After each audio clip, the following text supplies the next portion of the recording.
All right, let's be real for a second. When you hear the words annual report, what pops into your head?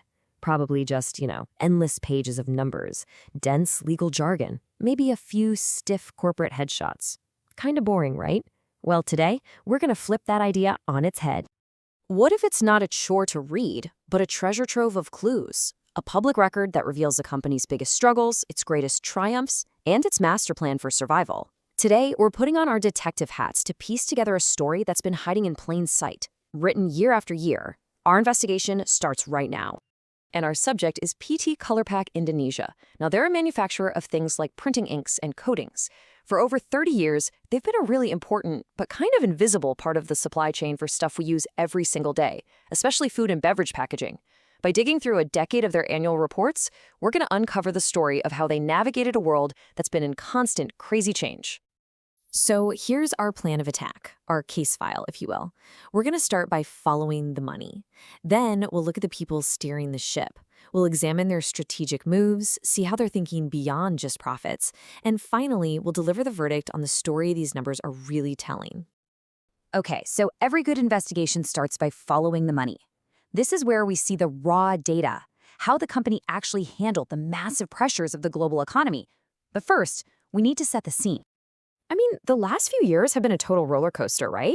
The company's own reports talk about navigating the US-China trade war, dealing with that crazy post-pandemic inflation, and rising interest rates. And they're even looking ahead, bracing for potential protectionism and slow growth.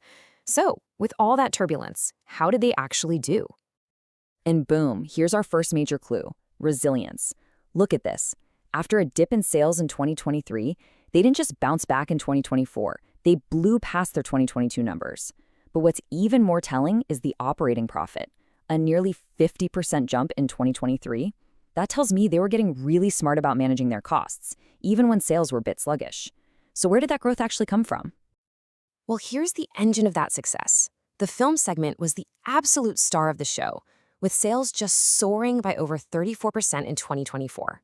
Now, adhesive and coating also did well, but it's crystal clear that film was the main driver. This tells us their strategy to diversify is really paying off. But as any good detective knows, sales are only one part of the story. Because while overall profit was up, the picture gets way more nuanced when you break it down. Just look at coating. Profitability exploded by over 124%. That's incredible. The film segment also saw really healthy profit growth. But look at Grave, that's their traditional ink business. It actually saw profitability dip a little. Now, this is a critical clue. It suggests the company is very successfully shifting its focus toward products that make them more money. A company's strategy is only as good as the people who have to make it happen. So our next line of inquiry is to look at who's been in charge, who's been steering the ship through all those choppy waters. Central to this whole idea is something called good corporate governance, or GCG. You see this term a lot in these reports, and it's basically a fancy way of saying running the company the right way. Ethically, transparently, and for the good of everyone involved, from the big shot shareholders all the way down to the employees. And if we look back just 5 years, we see something really interesting, both stability and a pretty big strategic shift. Sentoso GMA has been the steady hand at the top. But notice that key change. Harris Pronatagia moved from a day-to-day role as a director to the top supervisory role of president-commissioner. Now, a move like that often signals that the company is shifting its focus to long-term strategy and big-picture governance over just daily management. And you don't have to just take my word for it. The board's own report confirms this focus. This isn't just corporate fluff. This is the new president-commissioner pretty much saying that good governance isn't just a policy, it's a work culture that's essential for the company's future. And here we have the signature of President-Director Santoso Gemi from a report a decade ago. It might just look like a signature, but it's a really powerful symbol of consistent leadership and personal accountability. For over 10 years, this is the name signing off on the company's direction. That's stability. Okay, so we've seen financial resilience and stable leadership. But how did they actually achieve it? Now we get to dig into the company's playbook, its core strategy, and see how it's adapted to stay ahead of the game. So the company works across these 4 main segments. Their big goal is to capture over 10% of the market here at home, with a really sharp focus on the food and beverage industry. And That's a smart move, right? Because it's a resilient sector that's always growing. People always got to eat. This focus is a theme we see over and over again in the reports. And this right here, this is their North Star. Pretty much every strategic decision we've uncovered can be traced right back to this vision. It's not just about being the biggest, it's about being a leader and creating real value for everyone connected to the business. And here is a perfect example of that strategy in action. Back in 2019, they faced a huge operational crisis. Their factory in Sijarjo had to be shut down. But the annual reports lay out exactly how they responded. They didn't just patch the problem, they invested in a brand new modern facility in Gresik. This wasn't just a repair job, it was a strategic upgrade to secure their future capacity and efficiency. A modern company's story isn't just about profit and loss anymore.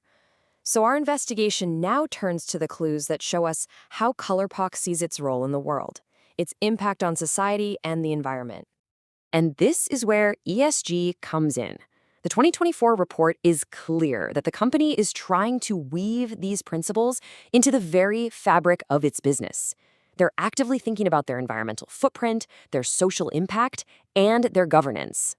So in 2023, we see this key sustainability number pop up. 11.8% of their products were reported as water-based and eco-friendly.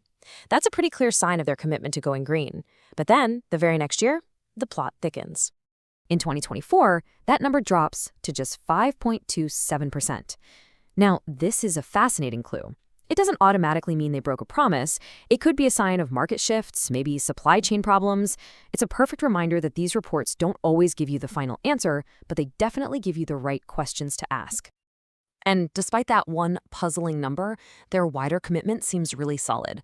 The reports are filled with details about their zero-waste programs, employee scholarships, and their role as a local employer in the communities where they operate. They are clearly thinking about their impact far beyond the factory gates. So, after looking at all the evidence, what's the verdict? Well, the story hidden in Colorpak's annual reports is one of quiet resilience. It's about strategic adaptation and a growing sense of corporate responsibility.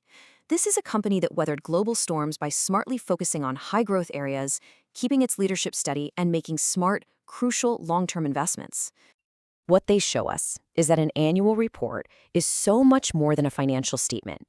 It's a narrative of strategy, a reflection of values, and a roadmap for the future. So the real question is, now that you know how to read the clues, what story are you going to uncover next?